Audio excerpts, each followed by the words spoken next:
નમસ્તે ખેડૂત મિત્રો, આજે આપણે સુરત જિલ્લામાં આવેલા છીએ અને આપણે ઉમરદા તાલુકામાં જે ઉમરપાડા ગામમાં છે અને ઉમરદા ગામ છે ત્યાં આવેલા છે અને આપણી સાથે જોડાયેલા છે ખેડૂતભાઈ. એમનું નામ જણાવે.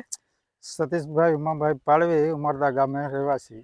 સતીશભાઈ, આપણે જોયું કે આ બેડ આપણે અને આ જે નેટ બનાવેલી છે તમે એ આપણે ખીરા બનાવેલી હતી તમે, અને ખીરા પછી અત્યારે તમે બનાવેલી છે આ બબલી ચોળી. તો આ ક્યારે લગાવેલી છે આ બબલી ચોળી? આ બબલી ચોળી 7 તારીખે. 7 તારીખે. અને આપણે જોઈએ તો આજે સારી એવી વિકાસ થઈ ગઈ છે 7 દિવસની અંદરમાં. 7 દિવસ. અને બિયારણ ક્યાંથી લાવેલા તમે? અમે લાવ્યા વ્યારાથી, કૃષિ એગ્રો કેન્દ્રમાંથી, કૃષિકાર એગ્રોટેકમાંથી. હા. અને અત્યારે આ જે છોડ છે એ એકદમ હેલ્ધી થઈ ગયો છે.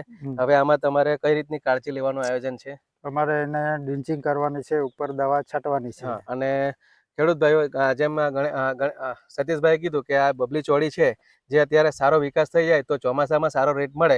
તો ખેડૂત ભાઈઓ, હું પણ આશા રાખું છું તમે પણ જો ચોમાસામાં સારો રેટ મેળવવા માંગતા હોય તો તમે બબલી ચોળી અને બીજા અન્ય પાકો, કારેલા છે કે વેલાવાળા શાકભાજી તમે બનાવી શકો અને સારું ઉત્પાદન લઈ શકો છો અને સારું પ્રોફિટ પણ તમે લઈ શકો છો. અને અન્ય કોઈ માહિતી જોઈતો તો તમે કૃષિકાર એગ્રોનો સંપર્ક કરી શકો છો.